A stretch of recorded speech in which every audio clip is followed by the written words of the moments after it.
일파 스님입니다. 우리가 이 자녀가 잘 되고 집안이 명가가 되고 또 내가 사업을 할 때 참 번성되고 탄탄대로로 되고 싶다. 모든 소원이 그렇지 않겠어요?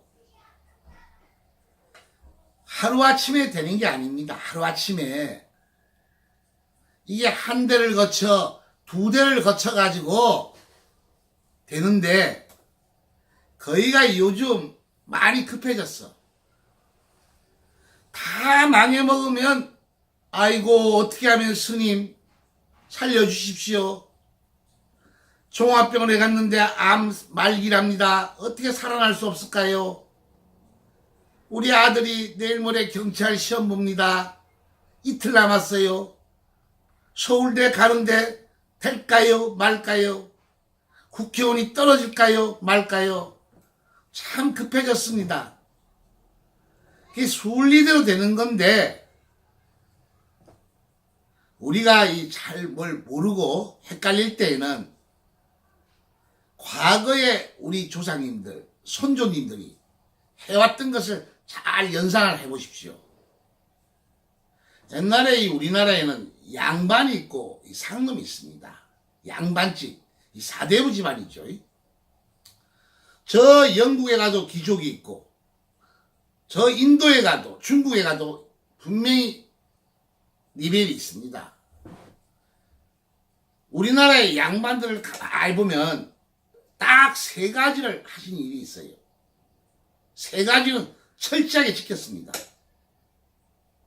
그런데 바로 이 막 먹고 농사 짓고 쌍것들이라죠. 몰랐어. 또 알려주지도 않았고 오늘 여기에 대해서 설명을 해볼게요. 우리 인생살이는 거기서 설명이 나오겠지만은 내가 오고 싶어서 온 게 아니라 우리 어머니 아버지가 사랑해서 임신돼가지고 밀려나왔어. 그리고 어머니 아버지의 도움으로 성장을 하고 결혼을 하고 또 자식을 놓고 또 자식을 잘 기르고 그 다음 저 세상 가는 게 우리 인생살입니다. 그런데 우리가 고민하는 게 뭐냐? 잘 되는 거 아니에요? 잘 되는 거. 부자가 되는 거, 건강하는 거. 이걸 많이 고민을 해요. 인생살이는 왔다가 결혼했다가 좋은데 극락이나 천당을 가는 건데 그러려면 천당 극락을 가려고 그러면 이 땅에서 아주 착한 일을 많이 해야 됩니다. 왜냐? 언젠가는 죽을 때에 육체는 땅에 버리고 저 세상에 갈 때 우리 불교에서 772 49, 49제 7번 재판을 받잖아요. 그래서 양반집은 접빙객, 두 번째 봉제사, 세 번째 뒤에 말씀드릴게요. 접빙객, 봉제사는 철저히 해왔어요. 즉 접빙객이란 옛날 양반집에 이 기와집이 있으면 꼭 사랑채가 있습니다. 그 앞에. 그 사랑채는 뭐냐? 그 당시에 없는 분들, 또 과거를 보러 가는 분들, 장사하시는 분들, 하루 묵고 가는 사람들, 갈 곳이 없는 분들, 어느 누가 오면 꼭 아침, 점심, 저녁을 대접을 해가지고 심지어는 객비, 노잣돈을 들여가지고 보냈습니다. 즉 덕을 쌓았다 이거죠. 이 덕을 많이 쌓아야 내가 죽었을 때 극락세계를 가기 때문에 이게 첫 번째입니다. 두 번째, 이 양반집은 잘된 집안은 접빙객 다음으로 봉제사, 이 제사만큼은 철저히 해왔습니다. 지금도 마찬가지고 우리가 단군 이래 신라, 고려, 조선 이 땅까지 오지만은 지금 우리나라가 삭막하고 힘들고 어렵고 하지만은 약 51%의 이 뼈대 있는 집안들이 잘 운영해 나가고 있어요. 다만 눈에 안 보여. 그분들 집안을 잘 들어가 보면 종갓집, 이 봉제사는 철칙으로 느낍니다. 그게 뭐냐? 이거 잡수고 우리 후손들 도와주십시오. 제사. 그 다음 설날 추석은 뭐냐? 한 해 동안 조상님 이거 잡수시고 저희들 후손들을 도와주십시오. 추석날은 한 해 동안 감사했습니다. 철저하게 지켜요. 그런데 요즘 내가 정육점 하다가 돈 좀 벌었다. 땅이 조금 올라가지고 돈을 좀 만졌다. 골프 언제부터 쳤는지 몰라도 골프 치러 다니고 저 외국으로 자기 조상도 모르고 산 부모도 모르고 참 요즘 200만이 외국으로 이 연휴 때 다녔답니다. 남의 사생활이니까 간섭은 않겠어요. 언젠가는 망조 듭니다. 세 번째, 이 산끝 집안에는 집에 가면 병풍이 없었어요. 이 양반집에 가면 대감집이라든가 포졸 대장만 해도 이런 병풍들이 집에 꼭 있어요. 이게 무슨 뜻이냐? 바로 운을 끄잡아 드리는 거예요. 이 운을 끄잡아 드리는데 사군자 그림으로 해가지고 대체한 집안이 있고, 바로 어떤 집안에는 자기 종교 서예, 그 중에서 제일 으뜸가는 게 이 금강경입니다. 금강경. 이 금강경의 유래는 스님이 많이 설명했죠. 이 중국에서 그 당시에 중국에서 많이 유행이 됐던 건데, 우리가 불교가 중국을 통해서 이 조선으로 건너왔죠. 이 한국으로.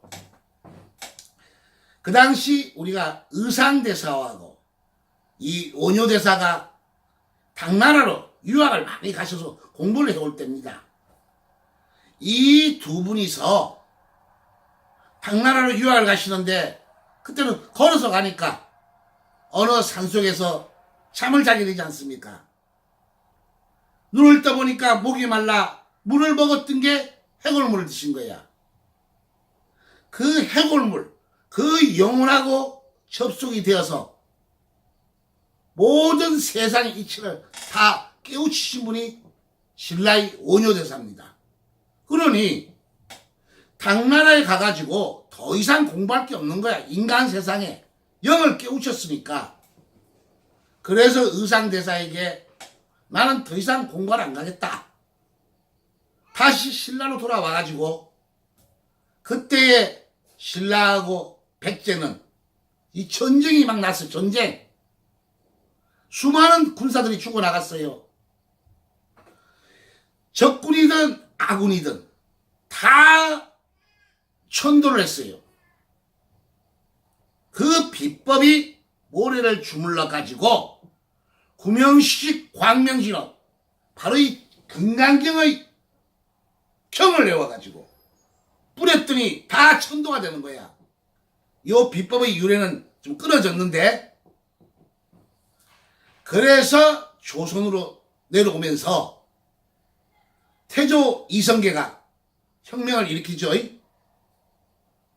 그때 무학대사께서 금강산 유점사에다 절을 짓고 바로 조선에서 금을 하사해가지고 자기의 사대부 집안만 발복을 해달라 했던 것이 이 금리 금강경입니다.